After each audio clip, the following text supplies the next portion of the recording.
The CalGang's database system is funded through the state of California. Local law enforcement controls and maintains the database, which tracks documented gang members and street gang associates. Now, a new law requires parental notification before a minor's name is added to the database. Here with the details are Margaret Dooley-Samueli with the local chapter of the ACLU and Captain Terry McManus with the San Diego Police Department. Welcome back. Thank you.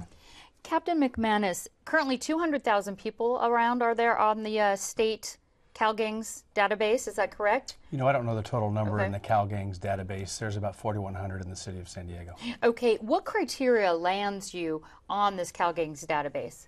By law, there's nine criteria. In San Diego, we need to identify, San Diego region, we need to identify 3 of those 9 criteria before we can document someone as being a member of a gang. What could some of those 3 be out of the 9? Some of them are an individual admitting that they're a gang member, an individual contacted with known documented gang members, an individual frequenting a known gang neighborhood, or an individual committing crimes that are typically associated with gang activity. Okay. And Margaret, critics say this criteria that we just heard about is too general, and some people get on the list by mistake. Is that common? And if so, can you give us an example either way? Well, some of the criteria include that someone said you were in a gang, that, as the captain said, you are associating with gang members, which might be your family members, your family barbecue. And it could also be that, as the captain said, you're in a certain neighborhood. Again, could be where you live. So, general. How damaging could it be to get on this list if you actually weren't a gang member? Well, it's really important for people to know when they're being scrutinized by law enforcement. It can have significant impact on how they're treated by law enforcement and how the criminal justice system treats them, including gang enhancements for penalties for committing any kind of even minor offense. For example, you're arrested for something and your sentencing would be different? Right. If you were convicted of simple possession, drug possession for personal use, a little bit of drugs, you could end up facing a sentence that's twice as long, 7 years in prison. Because you're on the database. Because you're on that list. I see. And Captain, how is this CalGang's database used by law enforcement?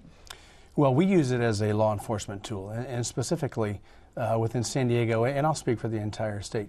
The intelligence, the information that's contained in that database, we use that frequently on a daily basis to put ourselves in a position either to we're investigating a single crime and maybe we have some suspect description, or what happens often is a specific vehicle description. We believe that it's a gang-related violent crime, and so we'll utilize the system to see if we can, in this example, identify a similar vehicle that might belong to an individual.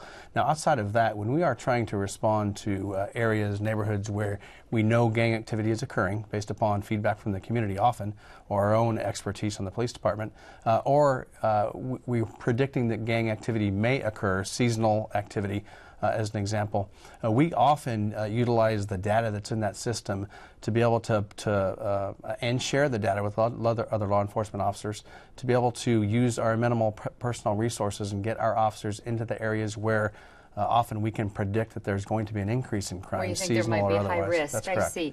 Now, Margaret, a new state law requires parental notification before a minor's name is added to this list. Why did the ACLU push for that change?